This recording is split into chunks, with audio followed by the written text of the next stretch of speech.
Hey there, in this video we're going to take a look at one of the most unusual railway lines in Australia.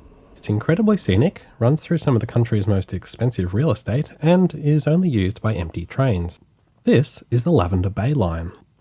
When you catch a suburban train heading north out of Sydney's CBD on the North Shore line, you emerge from the city underground, then jump over the harbour on this thing, before passing through North Sydney and then winding through dense suburbia as the line climbs away towards St Leonard's, Chatswood and Hornsby. But the Harbour Bridge only opened in 1932, about 40 years after this part of the railway was built. Because trains can't fly or swim, there was no direct rail connection between the northern suburbs and the CBD before that date, with the line only connected to the rest of the network up at Hornsby. So passengers crossing the harbour here did so on ferries, and to enable that, the line terminated at a station right down near the water's edge. This station, which opened in 1893, was called Milson's Point, and was located roughly here, about where the bridge's northern pylon now stands, as well as the North Sydney Olympic Pool. In 1915, a new station, also called Milson's Point, was built about 500 metres back up the line in order to make way for construction of the bridge. But it was only used for 7 weeks before it was realised that construction wasn't starting anytime soon and trains returned to the original station. A whole 9 years later, construction was actually ready to start, and the new station came into use once more, with the line beyond there being removed. Passengers continued to connect with ferries from the second Milson's Point station until 1932, when the Harbour Bridge finally opened, allowing trains to run directly into the city. And the new route included a new Milson's Point station, the third to carry that name, high up on the approach to the bridge. This is the Milson's Point station we know today, which provides one of the most iconic views on the whole Sydney rail network. With the bridge opened, the Lavender Bay line was immediately obsolete. But perhaps surprisingly, it was retained as a place to stable trains, a job it started doing just 5 days after the bridge opened, and one it's still doing to this day. Officially, and boringly, known as the North Sydney Car Sidings, Lavender Bay can hold 6 8-car suburban trains. You would never choose to build a yard here from scratch, and it's a very interesting example of a major piece of infrastructure existing purely through historical inertia. The southern end of the yard comes right up against the fence of Sydney's Luna Park, and I'm pretty sure this is the only place in Australia where you can photograph a train through a rollercoaster. While most of the former station on this site no longer exists, there are some parts of the platform still in place between the sidings. Overlooking the yard from the eastern side are a number of apartment towers, offering literal multi-million-dollar views of the stabled trains below, although some people might also buy here for the view of the bay. The area between the yard and the water is made up of parkland and is a busy pedestrian route. Heading north out of the sidings, the line immediately begins to climb on a 1 in 50 gradient, which it maintains all the way up to the junction with the main line, curving around the top end of the bay on a beautiful brick viaduct surrounded by typical Sydney parkland. This bit here is Wendy Whiteley's secret garden, which actually started out as a guerrilla gardening project about 30 years ago, but has since been recognised as an official public park.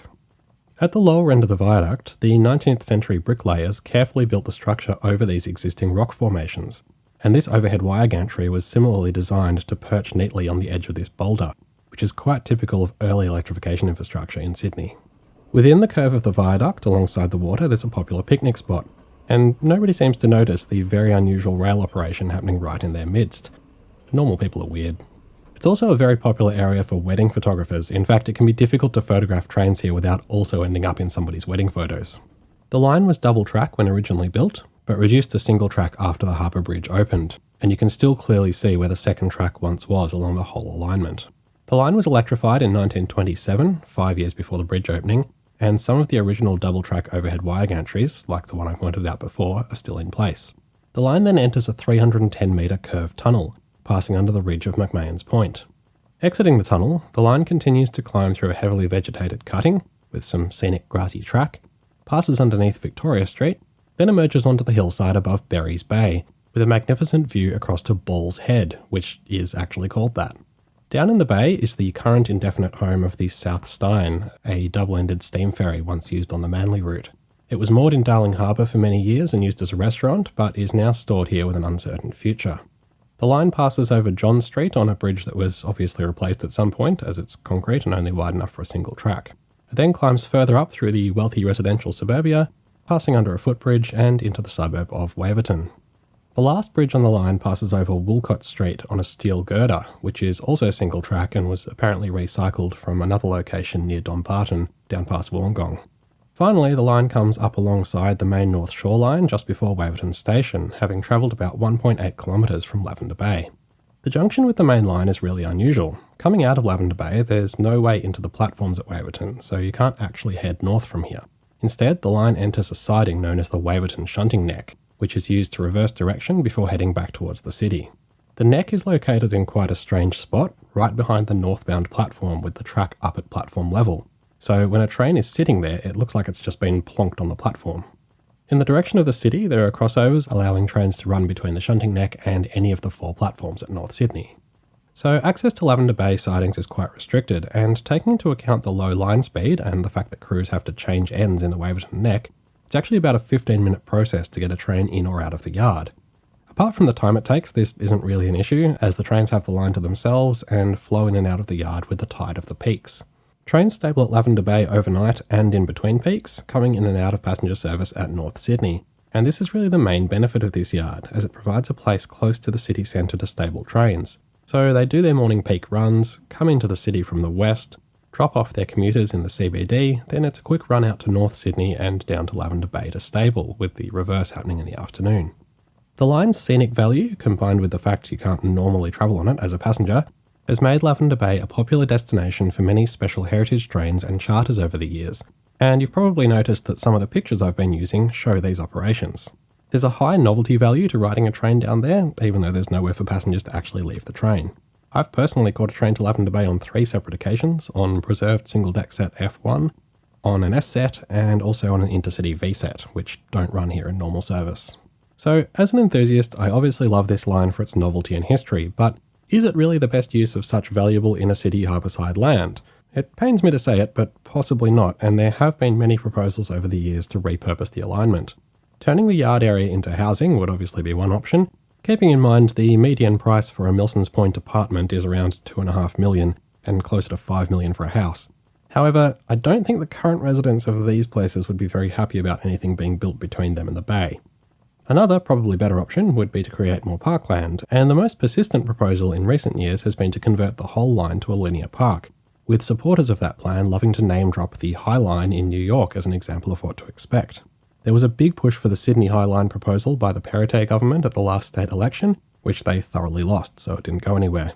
Now, I'm very much pro-public parkland, and I'm sure that if it happened it would be very nice. But the reality is the yard currently holds 6 whole suburban trains on a regular basis. Space would need to be found for 6 new sidings elsewhere, and they would very likely end up being considerably further from the city, increasing the amount of empty running required. Building a replacement yard elsewhere certainly isn't impossible, but nor would it be cheap or easy.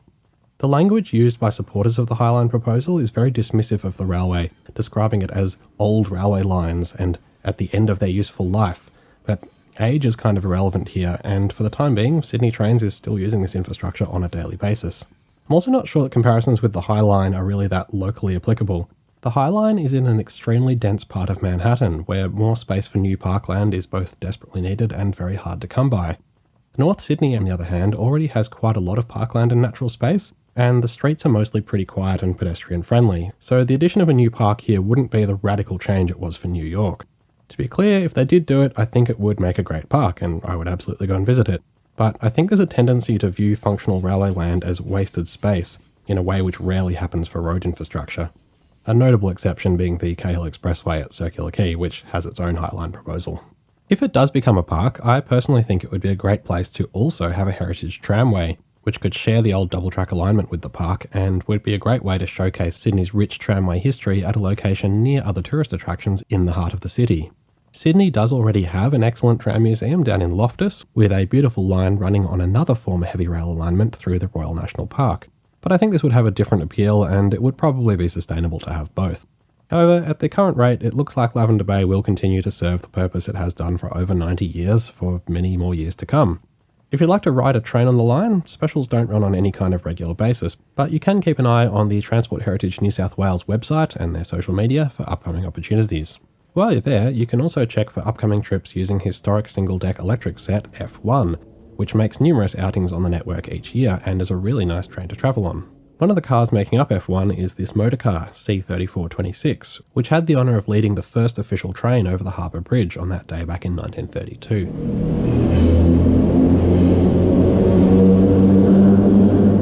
And if you want to relive the old way of crossing the harbour from Milsons Point by water, you can still do so with regular ferries on the F3 and F4 routes connecting Milsons Point Wharf with Circular Quay, much the same as they were doing back when the railway first arrived at the water's edge 130 years ago.